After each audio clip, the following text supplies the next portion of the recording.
What's up, everybody? Hope you Hello, guys are having hello. a fantastic afternoon, fantastic week. My name's Chris Weiser here with my trusted co-host today, Lindsey Badillo. What's up, Lindsey? Hello, hello. So happy to be back on a live stream with you, I Chris. know It's been a it's been a while. minute, right? I know. Yeah, I am in Austin, Texas. Lindsey is in somewhere in Georgia. What's your somewhere. where are you? BFE for short is what Okay, we I call like that. If you guys don't know what BFE means, look it up on Urban Dictionary.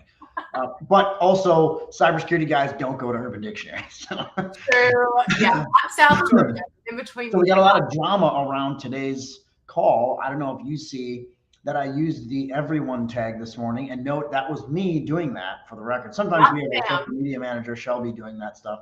And I kind of explicitly told her, don't use that. But I used it today. I'm like, screw you guys. I'm doing this. This is really valuable content and it's really important. Lindsey and I are going to do meeting one today of a 4 week series. I'm going to be on a boat in the middle of the Caribbean Ocean next week, so we're going to hope I can be here. We'll see. We kind of don't know yet. So we did this week one, and then maybe me with Lindsey next week. We'll see. But a 4 week series of cold prospecting. Now, I know that one of the things that MSPs struggle with, and in fact, there was a bunch of comments on the post that I did this morning. Cold prospecting is stupid. It's bad. Blah. It's spammy. It's all this other stuff. I understand, and I will be the first one to say that referrals are amazing. Yep. Everybody in marketing loves referrals. We love referrals. But here's the thing, guys, can't scale that. So if you're in your head and thinking like, I am perfectly fine with referrals and I only want to work with referrals, that's fine. But understand your growth is kind of capped. Like that's just the reality of it because we can have referral programs, we can have affiliate programs, we can have all this different stuff. And the bottom line is you can't force people to refer you, nor is it very controllable. So when I say you can't scale that, you can't say, I want to hit $1 million this year and then only say, I only want to work with referrals because it's really difficult to Yep. do. I'm going to Right? wait on the phone to ring. I'm going to wait until they call me. It's not Yeah, going to it's just not scalable. So one of the things that's really important, and you will see in the post I made, if you guys are here in my big Facebook group, we're also broadcasting live on LinkedIn, live on YouTube, a couple other groups. But you'll see that a couple people that commented, they're definitely marketing minded because they're thinking and they're commenting saying, hey, if you really want to scale your company, if you really want to grow, you have to have some type of cold outreach. And I will be the first to tell you, in my MSP, I sold my MSP back in 2015. I was in the Milwaukee, Wisconsin market. Actually, in Waukesha, Wisconsin is where we were. We had a team of 6 cold callers. We also did a bunch of direct mail. We did a bunch of cold email. Cold email wasn't as big of a thing back then, nor was cold SMS or Facebook ads or any of these other scenarios. So we're going to do a little bit of kind of a crash course today, starting with week one, and then we got a 4 week session where Lindsey and I are going to be back here every Wednesday at 12:30 Central Time. These will be recorded, and we'll put them into a singular page that you guys can then consume later. They're also going to stay in the Facebook group. So the medium that you're watching in, they're going to stay. So if you're watching on YouTube, they'll stay. If you're watching on LinkedIn, it'll stay. We're not going to delete it, etc. But we're going to come back and follow up with you guys and say, here's where all the stuff is together. So, Lindsey, you can see we got a ton of people on with us today. That's awesome to see. I love seeing those big numbers on a live video. That's always fun. Yep. So, if you guys have any comments that are live with us, please put it in your comments under whatever video you're on. I should be able to see it. If we can't see it real time and I can't answer live, if you also got questions, we'll come back and we'll answer them later on the specific mediums that we're on. It's a lot of stuff going on, a lot of things that we're going after. So, Lindsey, anything you want to say before we start rolling into our presentation? Yeah, I am excited to do this. I'm excited to talk to the big group, especially to our folks over on LinkedIn who do not always get to join us in webinars or at our live event. So for those of you that don't know, we just wrapped up our Q1 live event last week in Phoenix, and it was absolutely incredible. We had so many phenomenal fellow MSPs there. So I'm glad to be bringing this workshop over the next 4 weeks. And I know that if you guys listen and you take action on it and you come in with an open mind, that you'll take this free content and you'll go and make money. I guarantee you that. Also, Chris, I'm curious, what does your sign say back there? Oh, the whiteboard. Oddly enough, it goes right into what you were saying. It says, if you don't have 20 minutes a day to work on marketing ideas and 3 to 4 hours per week to execute, you don't have a time issue, you have a time management issue. And it's pretty, I didn't, so I started an MSP as a one-person shop. You and I don't go back that far. Lindsey and I go back just about a year. We met. But I started out as a tech. I was in fact, we had a single person computer store when I started. And through cold outreach and all these other things, I grew to a 30-person MSP that I sold back in 2015. And I focused every single week. As I got through my maturity sector, I pulled myself out of marketing. I pulled myself out of tech. I pulled myself out of deployments, out of projects, out of help desk management, out of all this different stuff. And I specifically focused on managing my marketing team and my sales team. And a lot of people talk to me about, how did you grow this? So how'd you grow your MSP, blah, blah. It's following the same basic procedures. No, I did. So I started my MSP as a single person shop, didn't go to college at all, didn't have a single certification in anything, still don't actually, self-certified, I guess you can say, but didn't have any of that stuff. But still, I managed to build multiple 7-figure, and now my coaching practice is an 8-figure coaching practice. So it all comes down to actively pursuing this. What it says right here is how you do it. And you don't have to be a perfect marketer on your side, but you better have perfect marketing intentions, and you better manage, and you better, what's that bottom word? Execute. Really, really key. Yeah. So I'm glad you brought that up. Yeah, so, that's good. And making the time to work on the business, not always in the business, right? And I think it's easier said than done sometimes, because our business becomes our baby, and we think we've got to manage all the things. So great point. I love that, Chris. Thank you. And also one thing on that, a lot of you guys that are in MSP land, I understand, and we talked to Lindsey, you heard me on stage last week talk about this a lot. I understand that you're a tech firm, and I understand you came from tech, but there's a huge difference in being a good tech person and being a good IT service provider or a managed security service provider now. And Mike Michalowicz was on our stage. If you guys don't know who he is, he wrote the Pumpkin Plan. He did a full Pumpkin Plan walkthrough on Thursday morning, like 2.5 hours. The dude is amazing. He came to dinner with us. It was so cool. He's such a great guy. But one of the things that he focused on was, you don't necessarily want more clients, you want better clients. And it's a really important concept, because there's some like fallacy in the MSP world that I have to be the engineer, I have to be the tech, I have to be the guy that services this client, or I'm ripping off my client. You know, it's okay to scale this, guys. It's okay to make money. You're in business to make money. Your clients, and Mike said this too, your clients want you to be wealthy. They don't want you to be scrambling. They want the best service. They're okay paying good money. I can't get clients for that's here. That's in your head. And let's not forget, this industry is shifting. We are changing. We're on the cusp of seeing certifications and legislation come down to this industry. It's being driven by the insurance industry. They're going to come into your door sometime in the next couple of years, at the very longest, depending on where you are in the world. And they're going to say, show us your qualifications to be an IT guy or gal. And you're going to be like, what do you mean? I've never had to do this before. So you're going to have to shift. You can't shift without revenue, without cash flow, because you're going to have to do that. So let's get into this. I don't want to keep going on this, and we'll get rolling here. Lindsey, I'm going to bring it. Do you want me to share your screen? Yeah, go ahead and hit present. Awesome. All right, so what we're going to do, guys, and Chris just mentioned it, leave comments. We can't leave comments back to you. We're going to be talking, but we will always go back through the comments whenever we finish, and we'll answer any questions. If you need help with something, we'll send you in the right direction. Chris, do you have the link? We did have the link up there. Grab that handout. So this is for our handout that we have today. You guys are welcome to pull that up. This is a direct link into our SharePoint. There's no opt-ins or any of that stuff today. Our goal is to educate you. And one of the good rules of marketing, and I want you guys to be mindful, I practice a lot of what I preach. Take your best content and give it away for free. Yep. We had our pre-day last week. Lindsey presented this in a full day session. I think it was 4 or 5 hours. Yeah. This whole thing. So we're packaging it up and giving it to you guys in 4 weekly segments, but they're going to package it up and we're going to be done. So here's that, no opt-in.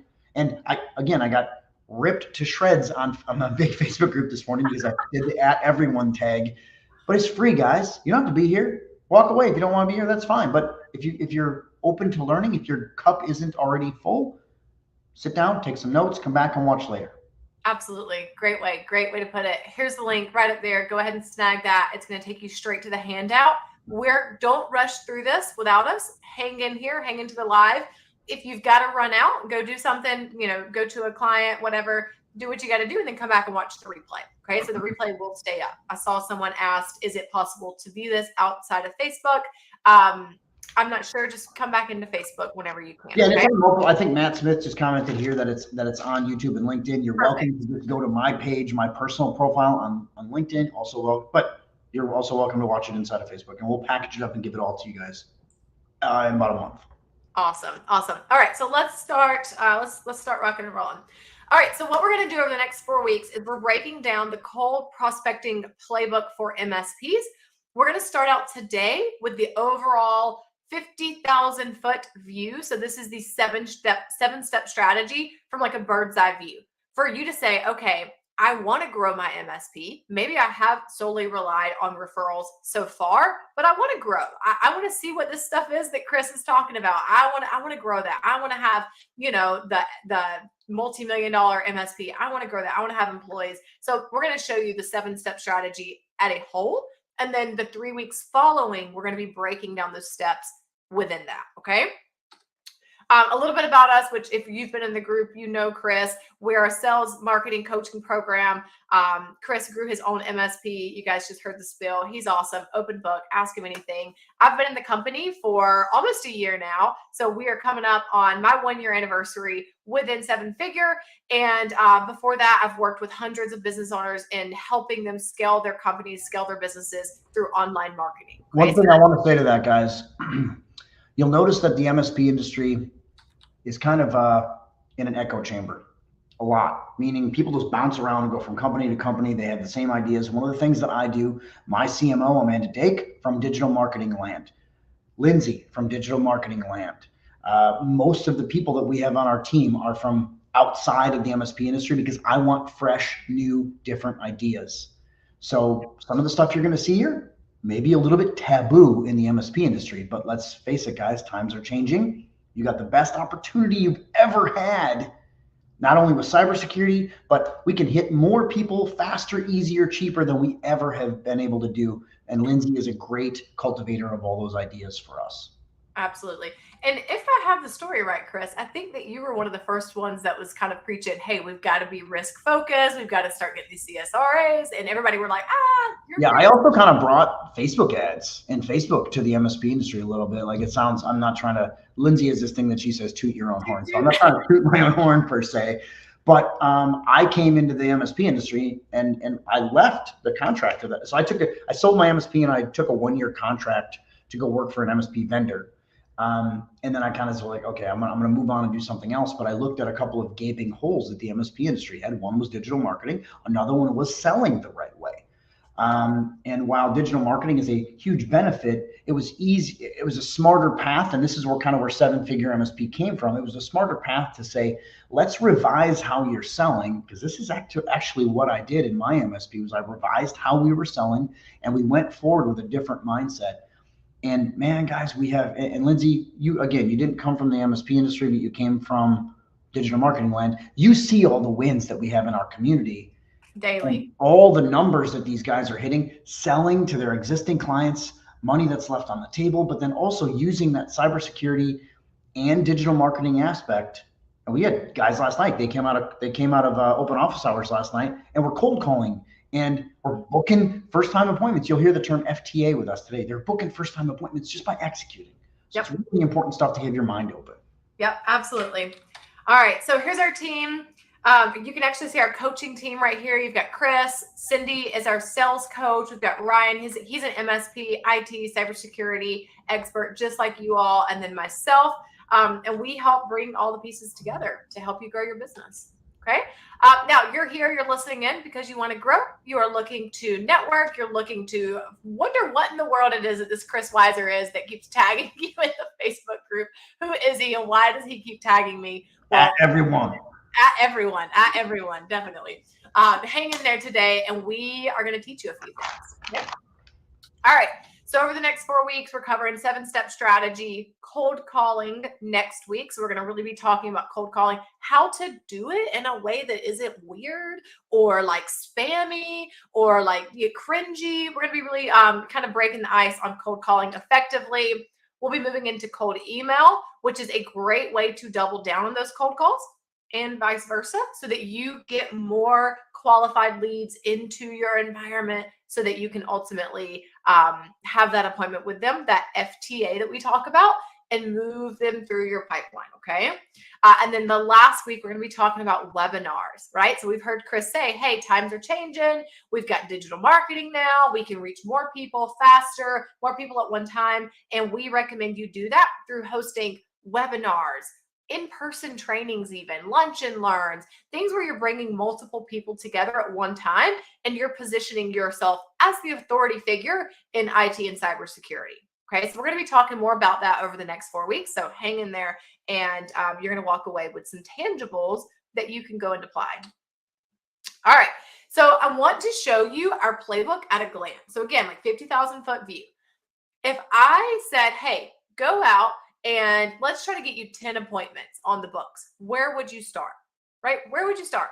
We would have to start with a cold lead. We'd have to start with building a list, having a pool of people in your area, in your community that you could then go out and nurture, right? You could then go out and enter into your cold prospect campaign. Okay, so that's through those emails, those calls that we were just talking about, that webinar that you'd be hosting, that event where you're positioning yourself as the authority, you're teaching something, you're educating your ideal clients, right? Then you're moving them over here into this first time appointment and this discovery call. And if you were at pre-day last week for 6 hours with me, you know that all roads lead to the CSRA. That is our cybersecurity risk assessment. And anyone inside of 7-figure MSP, we live by the sword, die by the sword, AKA the CSRA, right? All roads. Really quick, something I want to say on that. Some of you guys who are watching this right now, I don't care what medium you are, I don't care where you are in the world, that is a new term to you. That is a 7-figure MSP term. It's different than a network assessment or a network scan. We got to think, and when Lindsey talks about all roads lead to the CSRA, I want you to understand where this industry is going. I talk about this a lot in my monthly webinars that I do with Cindy. This industry is going towards legislation, mandated auditing for IT providers, all these. This is, and I understand we're not here yet, but we're going down that path. And you know who's driving it? The insurance companies are accelerating it and driving it because they are done being the bank. They don't want to pay out claims when they can potentially avoid them, or if they can blame it on someone else. So you have to think in your world, what place should I be going? How do I, and you'll see me post a lot about $300 a seat. I don't care what currency you're in. We're getting it all over the world, guys, because what we're doing is we're driving down this path that Lindsey's going here. So cold lead into that campaign, your nurture, into your FTA. All roads lead to I can't prescribe if I can't diagnose. That's where we're going. And you have to be disciplined. I know the clients want fix my firewall, change my passwords, cheap, cheap, cheap, easy, easy, easy. I get it. We are no longer allowing the clients to dictate the path of support. If you want to be price shopped, if you want to be selling at $50 a seat or $100 a seat or whatever you want to call it, or however you measure, if you want to be the cheapest guy on the block, go down your old path. But you're going to get removed from the equation at some point, because now what's happening, the insurance companies are coming in to your clients and saying, hey, we're not going to renew your E&O policy. We're not going to renew your cybersecurity policy unless you fill out this brand new app. The brand new app is going to ask for a lot of things you're not doing because you can't afford to do them at $30 a seat, $50 a seat, even $100 a seat. Then what? A lot of variables there. So start the equation. And one of the things that we do in 7-figure MSP land is we go back to our existing clients first. We make sure that we have had the cybersecurity conversation, that we've done a risk assessment. We also make sure that we have proposed them. Here's what it's going to take. Here's what the hackers are trying to get. How do you want to manage it? Let the client make some decisions. If they say, oh, this is too much for us, okay, that's fine. But I'm going to draw a line in the sand. I'm advising you to take this on. I'm advising you that you need this, that you should have it, and I'm going to put it in writing. And then when you do get hit, because, and Lindsey, you saw me ask this stage in front of 300 people last week on stage, raise a hand. How many people in here can prevent all cyber attacks? Zero. No hands in the room. Because we all know nobody on that side of the equation can. But what do the clients think? They think you got their backs. Yep. We've been using terms like antivirus, prevention, all these things for years. So we gather up that risk, put it in front of them, shared bond of competence, boom, okay. When you get hacked, here's how we're gonna handle your incident breach. Because what's coming, guys, is if the insurance company touches it, they're gonna hold you accountable. And if you're walking in the door and wiping systems and reloading networks, you've wiped all the evidence. It's a crime scene. That's coming. Yell at me, make fun of me, doubt me all you want. We're already seeing it. Lindsey, proof is in the pudding, right? You've been in our group as a non-techie. You're watching this stuff happen. So I'm gonna stop there because I can go talk about this shit all day. I know. I'll let you keep going. Go look at the FTC safeguards. Like there's example. There's the proof right there. Okay, so let's keep rocking and rolling. So hey, we know that all roads lead to the CSRA, aka Cybersecurity Risk Assessment. Okay. That's what we teach you. Your MSP, quick plug, right? So step one that we want to do, right? Because we got 7 steps here. So step one of the 7-step process, and really the stage that we're most focused on today, is this how to gather my list and how to actually move them through that campaign. So what does that mean, right? You're like, Lindsey, what do you mean a campaign? This is what we're about to show you, okay? What do you mean by a cold prospect campaign, nurturing them? How do I get them to that appointment? We're about to show you those 7 steps, okay? So you can take notes, but if you grab the link that's showing up right here, that 7figureMSP.link/PPCPP 7 steps, that's going to take you to the download for this, okay? And so you can follow along there. All right, so step 1, we want to identify who our target audience is, also known as our ideal client. You could even call it your niche or your niche, okay? So we're thinking about who is the target market, who is the type of business owner that I want to work with.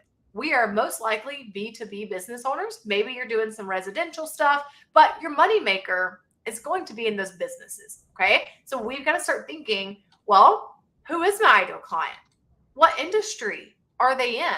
Are they in the financial industry? Are they in the medical industry? Are they in the legal industry? Okay, and start thinking about these things. And I get it. If you have been referral based for 20 years and that's been working for you, huge kudos to you to getting to this point. But this is gonna be the first time you've ever thought about this for some of us, right? So we've got to start thinking, all right, well, who are my best clients? Who are the ones that like to pay me? Who are the ones that I don't get a lot of trouble from? You know, and they get it and they see the risk, and okay, that's where I want to focus my energy. Okay. We want to ask, how many employees do they ideally have? And do I want to work with shops or businesses that are maybe 1 to 3 employees? Am I looking to scale with companies that are 50 to 200 employees? Okay. Get an idea of that. And what is their annual gross revenue? Note, this is a question that shows up on cybersecurity insurance policies. These are questions that we have to start asking, okay? As their IT partner, as their cybersecurity partner, we've got to start asking these questions. We have to know what we're protecting. We have to know what it is that we're up against. Are you making $100,000 a year? Are you making $10 million a year? That's probably going to dictate how we cover your bases, okay? Hey, really quick on that. Yeah. That just made a bunch of MSP owners completely squirm in their chairs. That whole conversation of what is the client's annual gross revenue. Here's the thing, guys. You cannot manage their risk if you don't know how much money they make. And if you think about how big of a deal this is, every single insurance agency in the world asks that question. They will freely offer that up to a peon insurance, first day on the job insurance sales rep, but they don't want to give it to you, or you are afraid to ask it. This is now converging. And you have to not be afraid. This is where sales process and some of this stuff comes in on the backside. But as you're measuring some of your list metrics, you start to have to understand these pieces. And it's a really important thing to understand. And you got to start thinking that way, because you cannot manage the risk if you don't know how much money they have. Boom. Very well said. As we go, you're going to see some little blurbs from Amy with an AI, as Chris has changed her name over here. This is our new AI that we have inside of our 7-figure MSP CRM. So that's like our marketing relationship manager. We have Amy over there. So feel free to read those. She's kind of funny. She's kind of sassy though. So that doesn't look like Amy to me. I don't know. Does it look like an Amy? That looks like a Beth. I don't know. I thought she looked like a Natalia, maybe. Gotta work on that. She's still under construction. Okay. Step 2, we've got to craft our messaging. So we all know the saying, hey, marketing is a numbers game. I've got to get more people, build my list, more leads, more people to call, more people to email. Okay. Yes, that is true. Yes, we want a really robust list. But the other piece of that is we have to position our services as an MSP in a way that our B2B business owners, right, that our business owners care about, so that we're solving a problem for them. Okay? Because if we just say, hey, we're going to help you fix your computers, you call us when you need us, and we're going to make sure that your firewall is installed. Okay? They're going to say, okay, that's cool, great, we'll call you when we need you. Okay. But now on the flip side of that, if you're positioning your services as we are your technology partner, we're your cybersecurity partner, we help you grow your company, we help you hit your 2023 goals, we help you retain talent, increase employee efficiency. Now we're on 2 different playing fields. Okay. Now they're seeing you as a vital piece, as an integral piece of their company growth. Okay. And you're going to see this in the handout that you download today. But you're going to be working on your cash messaging method, where we focus on actually solving a problem, actually positioning ourselves as an expert, and standing out in our industry of other IT and cybersecurity experts. Okay. We want to know the problem that we solve for our ideal client, and we want to understand their pain points. So what is it that makes them tick? What is it that makes them sign that bill at the end of the month? Why would they pay me $300 a seat? Okay, so we've got to know what it is that makes our clients say yes. What makes their light bulb go off? Anything you want to add there, Chris? No, I don't think so. I think you mentioned a thing about the light bulb, and so many MSPs, and something I want you guys to think about. I know we've been doing business from whenever you started your company up until now, and it's not changed much. I get that. I understand that your stack has looked basically the same. Your tech stack has looked basically the same. I understand how you service your clients has not changed much in the last whatever time. But we are seeing threats that we've never seen before. We're also seeing negligence and compliance things happen, and all these things that are being accelerated by the insurance industry. I oftentimes compare it to airbags and seatbelts. It wasn't the car dealership or the automotive industry that's like, oh, let's do our best job to protect our people. It was the insurance industry. Now, obviously, they probably thought about that, but the insurance industry accelerated it to get all that stuff put in. Why? Because they were done paying claims that were really unnecessary when they can save people. A lot better to deal with than negligent death, lawsuits, and all this other stuff. Same thing here.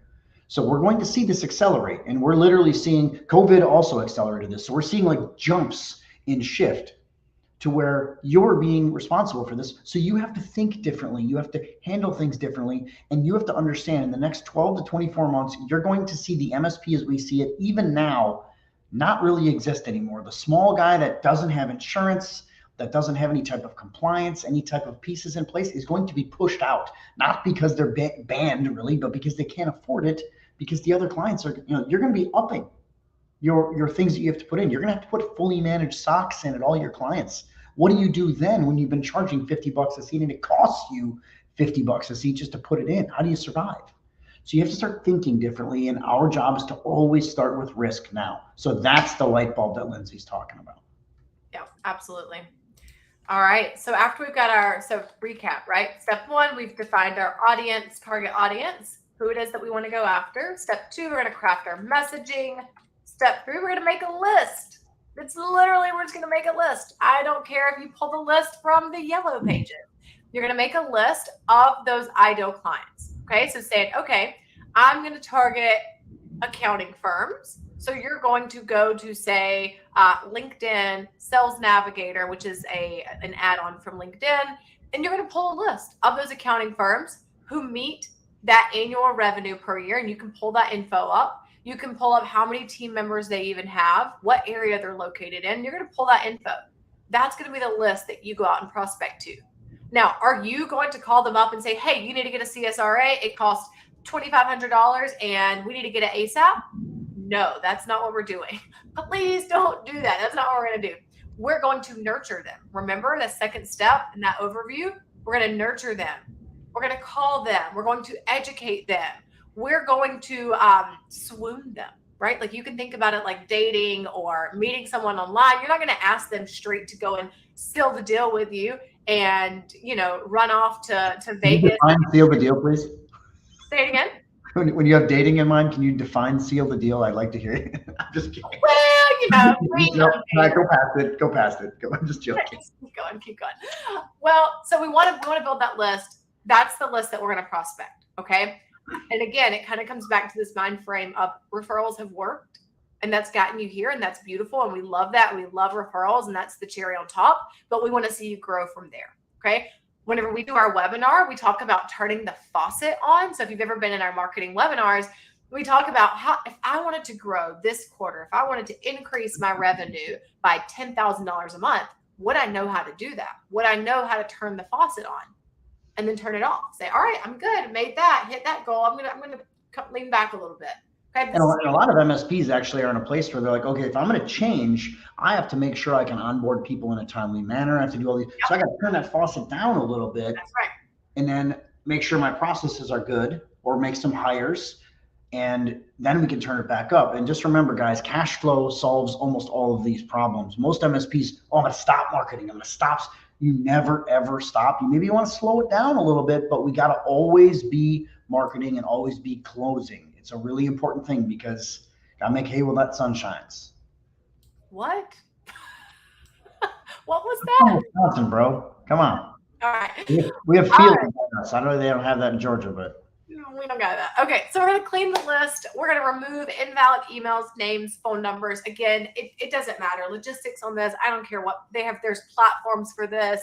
There's software that does this for you. There are very affordable options to build these lists and create those lists. I do not mean that you need to go out and spend. Maybe you've had someone try to sell you a list before, and they said, "Hey, here's business owners in Georgia, right? That our dentist office. Do you want to buy this list for?" I just got that email today, by the way. I'm not even joking. Really? No way.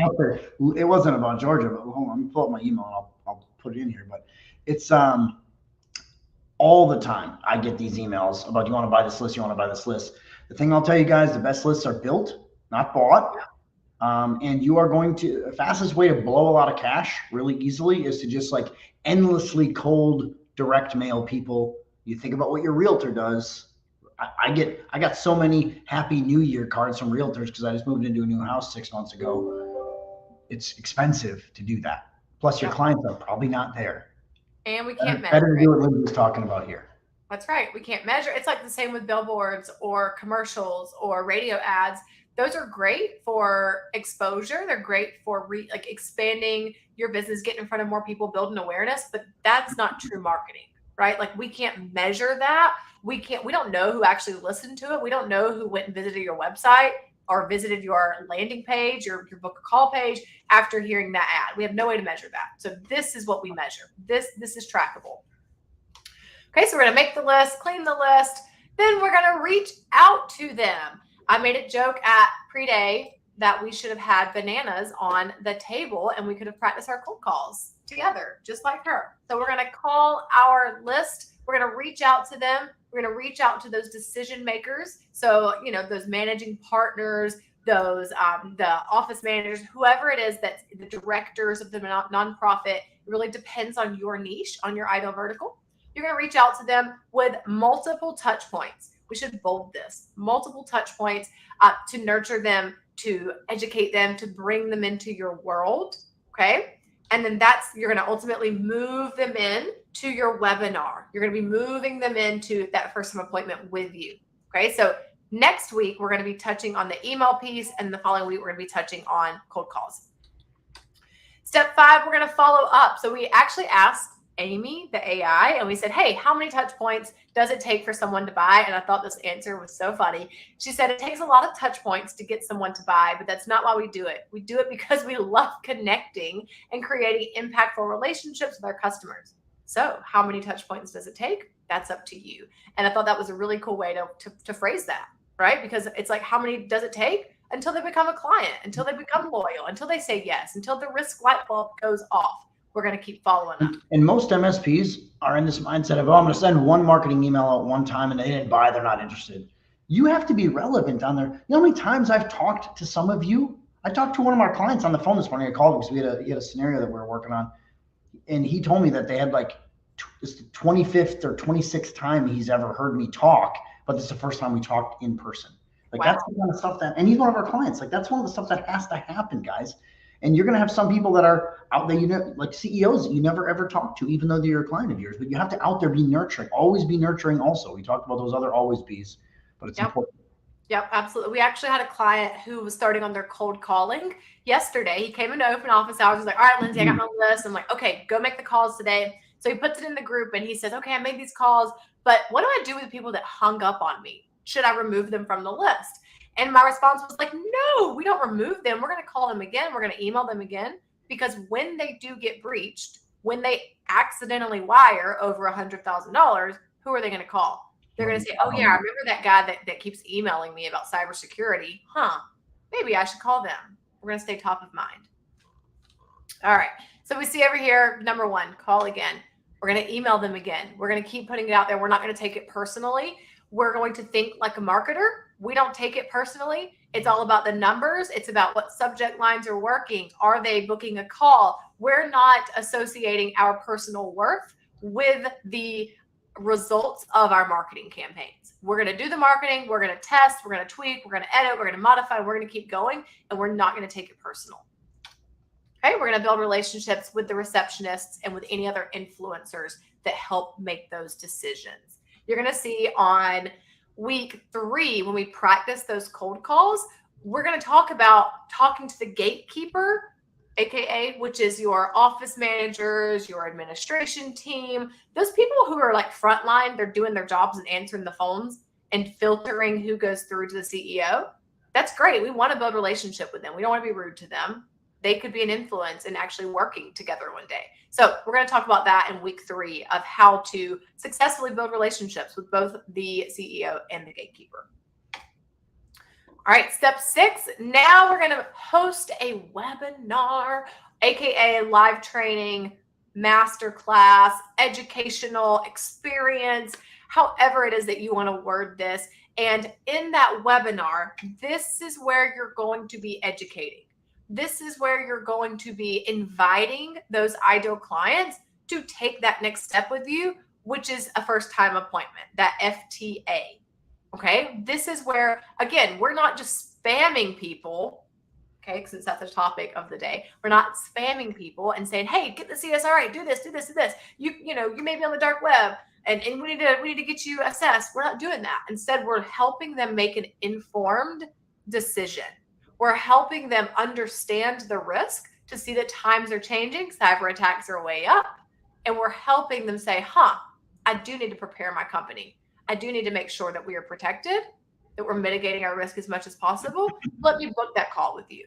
That's called positioning, guys. And I want you to be aware you're in the middle of it right now. So think about what we did here. This is a live training, webinar, masterclass, whatever you want to call it. But I know the industry.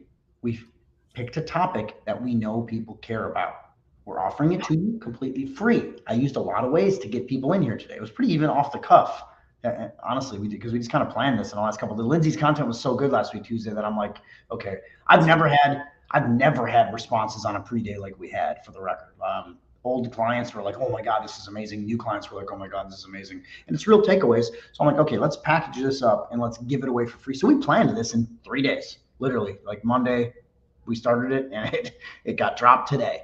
Masterclass. So bottom line, something very, very valuable for your target market. Now, if you're regional or local, like most MSPs are, you're going to have to do this across multiple different platforms.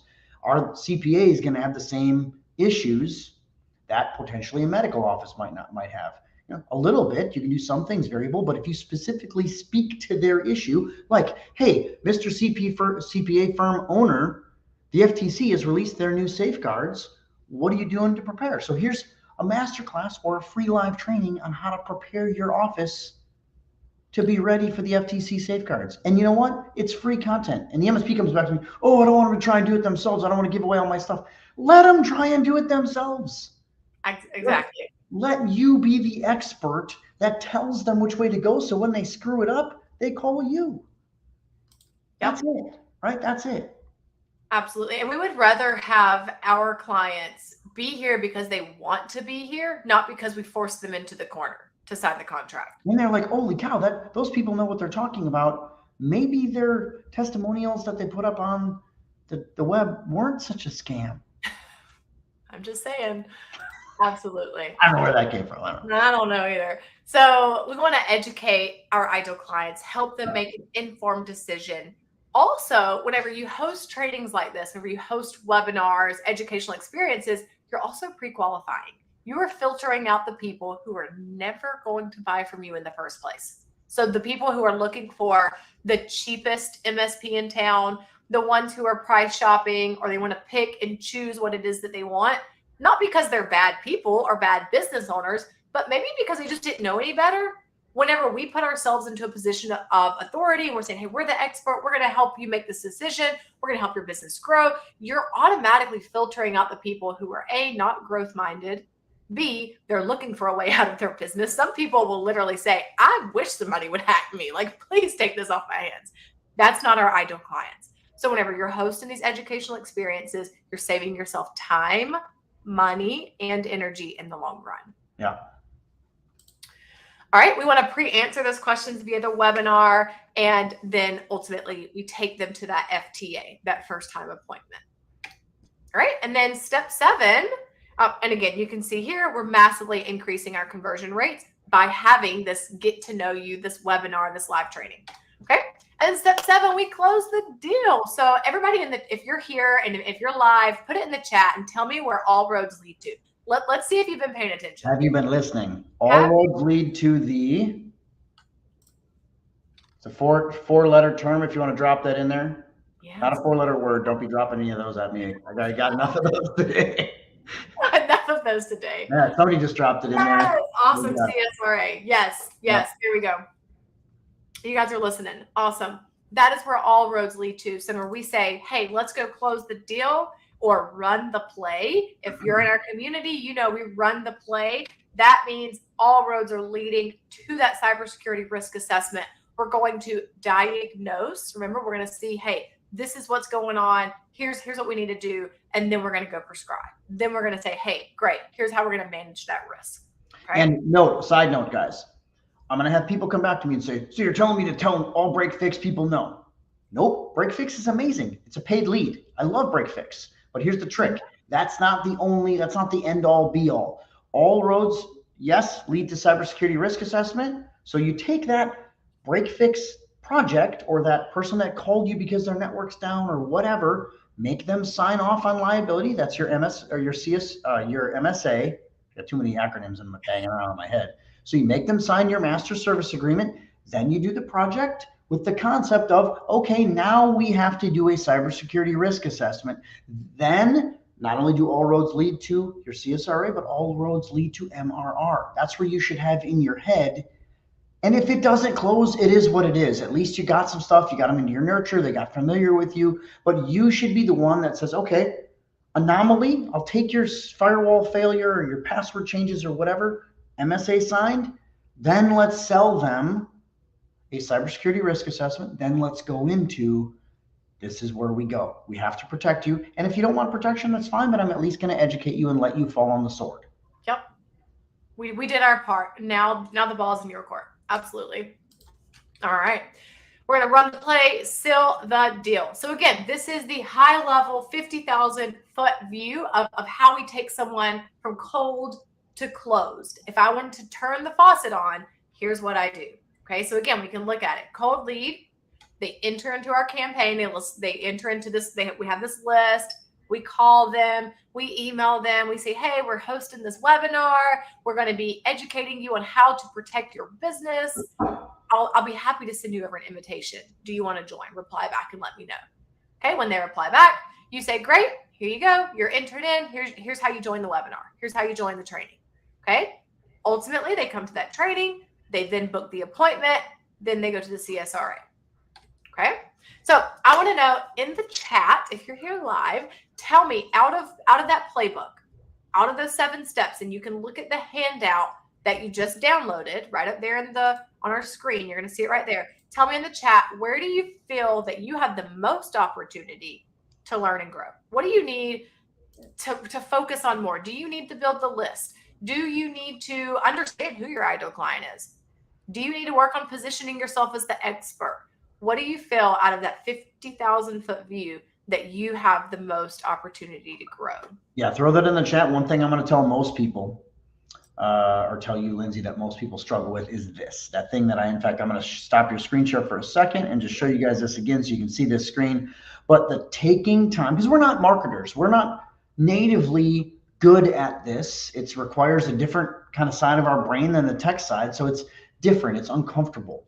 Okay, guys, discomfort is where growth comes from, period. You think about anything in life that we do, when we're uncomfortable, if we force ourselves down that path, we're going to get better at it. It's a new skill. Getting into the weight room, learning how to run, like any of these, going on new dates. It's all like all this stuff is very similar, but it requires discomfort. And it's really, really important that you have that mindset. So what you have to do is build yourself a plan, follow a process. What's that word? Execute. Really important. Absolutely. And I love these over here in the chat. Time management, crafting our message, sealing the deal, closing the deal. These are good. These are awesome. Okay, so we get a quick question from the group. I can't see who this is because they didn't authenticate, but here's the question. Can you give an example of what we would say on a cold call to start the conversation? Now, what I like to do in these scenarios is we will have a very specific niche. We'll have a very specific list, and we'll send that specific person in that list, CEO of it. So you think about how specific that has to be. Tight, specific person. We'll send them some type of a deliverable. And we do this for our live events. So we have coming up, we have a Nashville event in about 3 months in May. We have our Q2 Nashville event, and it's Nashville focus, which is music. So we'll send them some type of a music gift. So we'll pick an MSP that we want there, and we'll pick the decision maker, and we'll say, hey, come here. We'll send them a deliverable. Then we'll call down, hey, did you get my gift? Not a cold call anymore. Yep. That's one strategy that we do. Lindsay, I want to get your take on that. I love that. I love it so much. And notice multiple touch points. I'm emailing them. I'm sending them something. I'm swooning them, right? Like I'm trying to swoon them. I'm trying to educate them, give them something that's valuable and saying, hey, and then also note whenever we call them, we're not saying, hey, come to this event and we're going to be talking to you about our program there. We're not saying that. We're saying come to this event. We're teaching MSPs in the Nashville area, just like you, how to grow your MSP, double your MRR in 1 year or less. Yep. And either you want it or you don't, right? Okay. So let's keep rocking and rolling. Thank you all for sharing over here in the chat. We'll get some more questions as we get to the end too. So if you guys have questions, put it in there. We'll come back. Yep. Okay. So I want to jump into the actual cash messaging method. I'm going to move through this kind of fast just because we are running a little bit tight on time. Again, download this copy. You have the link over there on the bottom of our StreamYard. Okay. So 7-figure MSP cash messaging method. Number one, we have to position ourselves as cybersecurity first. Some of us, that's going to be a shift to make, but I promise you, you are the expert to your clients in your client's eyes. Even if you're like, I don't have any certifications. I don't know. Am I a cybersecurity expert? To your clients, you are. And if you're not, someone inside your peer group is. They can help you. They can point you in the right direction. And you're partnering with vendors that for sure are. So you personally may not be the expert of all experts, but you're partnering with a vendor. That's has a bunch of, I mean, that's what you should be doing now, because you can't, like, the difficulty of building a fully managed security operations center, you shouldn't even try and be an expert at that. You should partner with a third party firm. There's a ton of them in our industry that are great. They're the real experts. You're the gateway to the experts, but you got to play one on TV sometimes. Yep, that's right. And we're going to position the problem that we solve around the things that those business owners care about. Okay, so here's a couple examples. Hang with me here. Example, we help our clients secure their profits and keep their business growing. Now, did I say we help you get your firewall up and update your networks and patch all the holes and fix your computers? Did I say any of that? No. I said, hey, we help you secure your profits. We help you grow, because that's what a business owner cares about. Okay, how about the next one? We help you sleep at night knowing that your business is protected. We help you hit your goals by streamlining technical processes, securing your data and profits. We help you scale to unicorn status by securing your data and protecting what matters most. So I'm thinking like my ideal clients. I'm thinking about the things that they care about, which typically comes down to peace of mind, freedom, money, profits, employee efficiency, talent retention. Those are the things that our business owners care about. We're using cybersecurity. We're using our work as their technology partner to help them get there, to help them do those things. Okay, if you have questions on this, ask in the chat and we will help you.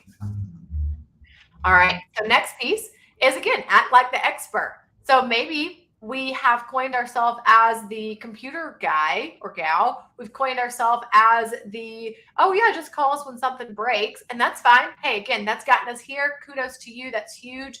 Only like 1% of the population is a business owner, and then even 1% of that goes on to six figures, and even less than that goes on to millions. So hey, you are of the minority here. So what I want us to do, though, is shift from being the break fix shop or the computer guy, quote unquote, to now we are the go-to IT and cybersecurity firm, because ... Okay, and you may have to think about this one, especially if this is new to you. So for an example, because we have a combined 100 plus years of experience, we invest regularly into updated processes and education. Okay, so this is as much proving to yourself as it is to other people. We've got to remind ourselves of our own education, of our own experience, of our own power before we can go and remind other people. Okay, so take the time to do this. Do not skip this. Another example, we're the go-to IT and cybersecurity company because we've served over 300 business owners in the XYZ area, and we've helped 10 companies reach $25 million in valuation, right? This is just an example. Take what's yours, okay? But these are examples to show you, oh, I am credible. I do know what I'm doing. I have helped my business owners grow, okay? So again, ask questions as we go. All right, and you can actually see here, Brian, I think you're like in Vietnam right now. You're headed somewhere. You're out traveling the world. Brian's one of our clients in seven figure, and you can actually see a real world example right here of how Brian has taken what we've done, act like the expert, cybersecurity first, problem that we solve. Okay, and he's doing these things. So you look right here on his LinkedIn cover photo. He says, "All right, I'm Brian Guthrie. I'm a cybersecurity focus. So I have he literally says, with a focus on cybersecurity and compliance." And then he goes into the problem that he solves. He says, "I help defense contractors and financial institutions." That's his ideal client, his target market. "I help them uncover their cyber risk, cut through red tape, and protect their assets in support of the mission." Boom. Like mic drop, Brian. If you're watching this, kudos to you. Super tangible example. And hey, and if you're not telling people the problem that you solve, no one else is doing it. So this is a great example of, as Chris loves the saying, tooting your own horn, putting it out there, sharing with people the problem that you solve. All right, so the next piece of this, step 3 of the cash messaging method, is to stand out. So this one may feel a little redundant. Well, Lindsey, I just told you I'm the expert. I got to act like the expert and I have to stand out. Yes, you do. Yes, you must be. Yes, you got to stand out. Tell me why it is that if you were to stand in a room with other IT and cybersecurity experts, what would make you different? What would make you stand out in your industry? Could it be your years of experience? Could it be that you are specializing on a certain industry? Could it be that you do have certifications? Could it be that you have, maybe you serve as CPA and you used to own a CPA or you used to own an accounting firm? What is it that makes you stand out? Okay. And you got to think on this. This is uncomfortable for some of us. A few examples. What makes us different is that we're a technology and cybersecurity partner. For a lot of us, that is a standout factor. We are an integral piece in your company's growth and profitability. We stand out from other MSPs in the area by taking a cybersecurity first approach, ensuring that your company is still standing 5 years from now. What makes us different is that we specialize in working with CPAs and have 25 years of field experience. Okay, so take these as an example, make them yours. There is no one size fits all. All right, and then the last step here, which we've already talked about this, but this is you defining your target market and thinking, okay, who do I have the opportunity to work with? What is there a lot of near me? What's the current opportunity in the space right now? So for an example, a very real-time example right now is with the Federal Trade Commission. There are these safeguards, regulations, and updates. Okay, so the Safeguards Act has been out for several years, but now they're really honing down and they're saying, hey, these non-banking financial institutions, hint, hint, wink, wink, target market, right? These non-banking financial institutions have to be doing ongoing cybersecurity risk assessments. We've got to be doing, we got to have a risk incident plan. We've got to have all these things in place. So that to me says, oh, that's an opportunity. If I have an MSP, I probably want to focus on those non-banking financial institutions because there's a real-time opportunity there. Okay, and if you don't know what I'm talking about, just Google it. Google FTC Safeguard. Yep. Yeah. Also, you may see it as the GLBA Act. Graham-Leach-Bliley, yeah. Absolutely. Do the research on it. This is a very real-time opportunity right now that's not going anywhere. And I will tell you guys, we've seen in the last 3 months some massive, massive deals close at car dealerships. We've seen massive deals close at CPAs. Good luck prior this getting a car dealership to care at all. I had multiple of them in my stable of clients in Milwaukee. We got them to work, but they had their mainframe, they had their JM&A or their Reynolds, and that's all they dealt with. Well, the FTC came in and said, no, that's not good enough because the hackers are accessing the desktops, even though you have your mainframe. You need to do better. And they're listening. In fact, the FTC got so much kickback on this that they actually extended the forced compliance deadline to June of 2023. It was supposed to be December. So just a huge opportunity for you guys. And so many MSPs are leaving it on the table, and our guys are actively reaching. And think about just outside of the box, what kind of a differentiator that is for MSPs to go after. My MSP isn't even talking about this. Why wasn't I told about this? And you're sitting here marketing to me, telling me that I have to have MFA in place in the next 6 months, or I'm going to get fined and potentially see criminal penalties for my decision makers. Holy crap. Like, they didn't even know that stuff. It's a big deal. Yeah. It reminds me of whenever we had Chris Krebs in, where were we? Charlotte? Mm-hmm. Yes. Mm-hmm. And he said that you all listening to this right now, watching us right now, like you are like the superheroes. Like you are the front line of defense, and you are like literally going out and helping these business owners from being penalized, from being fined, from being breached. So this is huge opportunity for yourself, for your communities, even to really make a difference, and to protect some businesses. This is make it or break it for a lot of businesses. All right, so let's keep rocking. Target market. So this is an example. Okay, so let's say I'm gonna focus on CPAs. I feel confident working with a CPA firm that's got between 5 and 15 employees. I know realistically that we can handle that. Their annual revenue is between $1 to $3 million per year, annual gross revenue, and they're in the Atlanta, North Georgia area. Okay, if I were an MSP, if Lindsey was the MSP, here's who I would focus on. Okay, now it may be different for you depending on where you are, how big your company is, who it is that you want to focus your time and energy on. Again, ask questions as we go. We'll be happy to answer them. All right, so another example right here, superstar marketing machiner. Matthew says right here in his LinkedIn, he says, hey, I help SMB law firms, accounting, CPAs, and financial services businesses. So you can see he's focusing on law firms and those non-banking financial institutions. I help them with cybersecurity and IT services. But wait, he doesn't stop there. He says to grow more clients and protect their revenue. So now he's thinking in the way that his ideal clients think.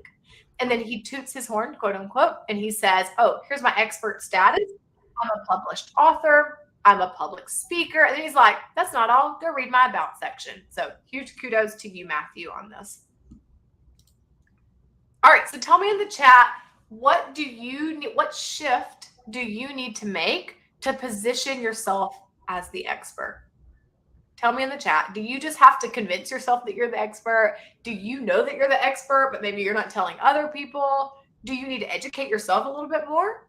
What do you need to do to shift and elevate your position as the go-to IT success? 90% of that, Lindsey, I don't know if you heard my discussion in the end of the day on Wednesday last week, as we kind of asked for some things that people are doing. I think it was Thursday actually, about how so much of that is internal limiting beliefs and that imposter syndrome. So yep.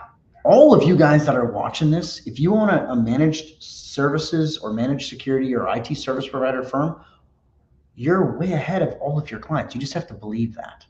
And also obviously practice best practice, but very few MSPs are bad at their job, honestly. Yep.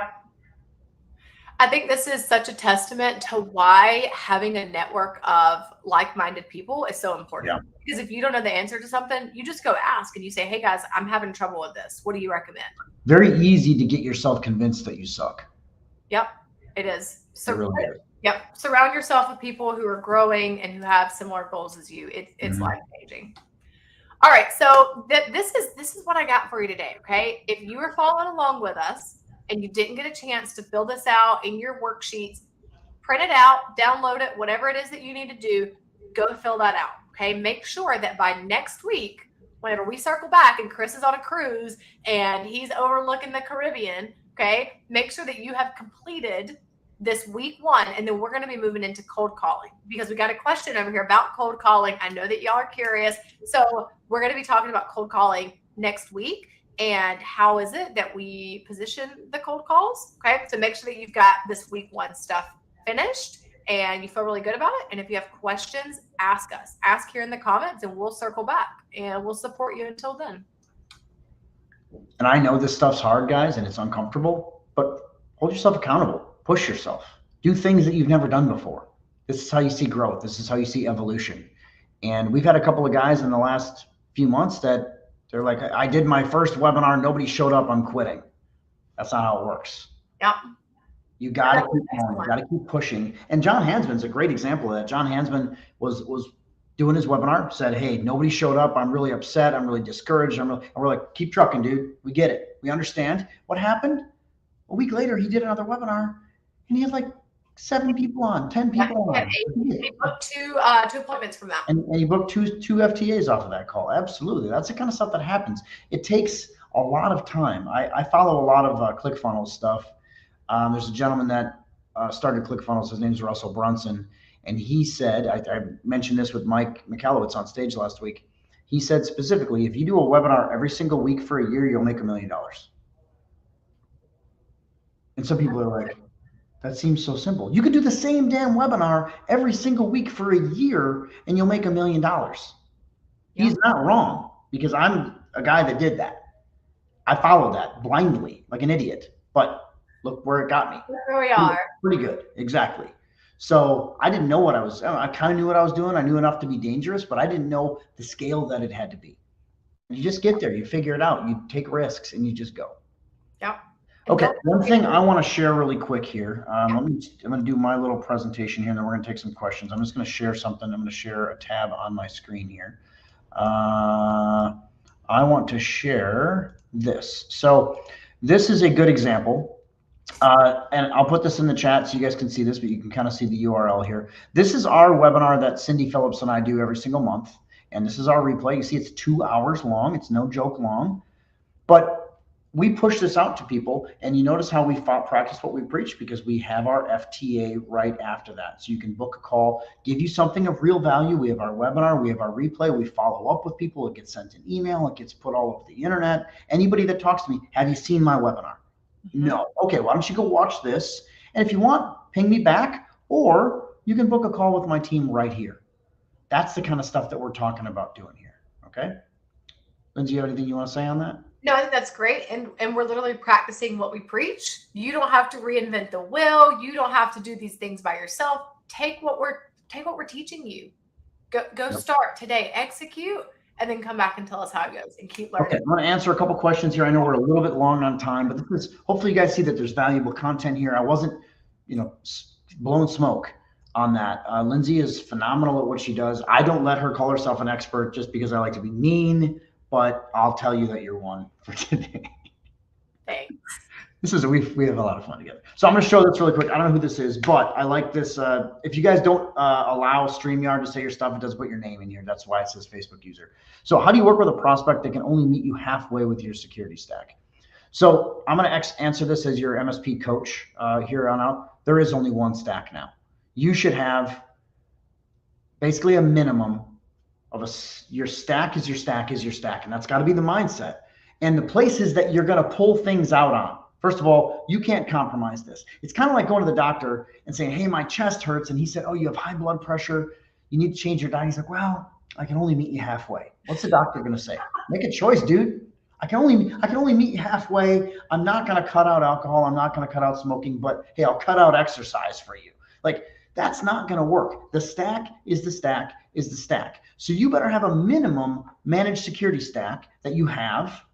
And the only things that you can realistically negotiate on now are length of term, or one of the things that we allow some of our senior members in our program do is you can negotiate by pulling your time out. Everything's billable. So we'll have our automated mandated services in play. Stack is the stack is the stack, but I'll pull out help desk. Everything is billed. I'll pull out on-site labor. Everything is billed.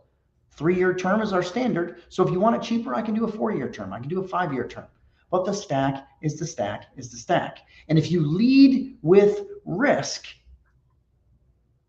they start to understand, but you have to turn that risk light bulb on. Look, I educate, you're going to get hacked. It's not just about the tools, guys. You're going to get hacked. So what would happen to you, Mr. Client, that says you can only meet me halfway? What would happen if you get hacked, you get $150,000 stolen? That's a real thing that's happening every single day. Those business email compromises, the Beck scams. What would happen, Mr. Client, if you had $150,000 stolen out of your bank account, or $100,000, or whatever you have in your bank account right now, and you just assumed insurance would cover it, and they didn't, and they denied your claim, or they paid 10% of your claim? We have one of our members that had a scenario that he ran through this whole deal, and he presented them this whole scenario, and they declined it, and he had his ducks in a row. They absolved him of any negligence, and they called the client out for being negligent for declining this, and they only paid 10% of a $135,000 business email compromise to a 10-user nonprofit in Ohio. This stuff happens every single. So that's the kind of messaging you have to your clients. And I understand some of the other factors. Well, I don't really like. That's not a fun to have conversation to have. I get it. It's not fun. You're going to piss some people off. I'm not debating that. But you got to understand, you're telling them the truth. Your doctor pisses you off when he says you better stop drinking or you're going to die. Don't shoot them. And most people are like, oh, damn doctor. Like, okay, yeah, but it ain't the doctor's fault. You ate like shit for 20 years. It is what it is. That's where we're going, guys. And insurance is accelerating it. And you're going to be on one side of this. It's either going to be on the client. I let my client push me around and I got no money. And holy crap, now I've been regulated out of this industry, F the feds. Or you're going to be on the one that's making the most money. Because this, where we're at now, you are in the best time ever to be in this industry, by far. We finally have a smoking gun. Cybersecurity, hacking, insurance. Think about to the days when we thought HIPAA came out in the United States. Oh, we're going to get the doctors to care. Doctors don't care. There's no police. Nobody gives a shit about HIPAA. But you know what they care about now? People taking their money. Yep. Because the hackers don't have rules. They are holding them accountable. And the insurance industry and the feds, they're coming back behind them and pushing. It's your job to hold them accountable and ask for more money now.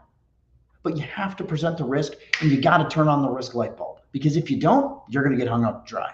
May not be now, but it's going to be in the next couple of years. I'm telling you right now, that's coming. Chris Weiser taking us to church today. Kind of that, I guess. That's a little bit of. So did you see, Chris, literally while we've been on this call today, we've had 2 wins in the Facebook group. That's great.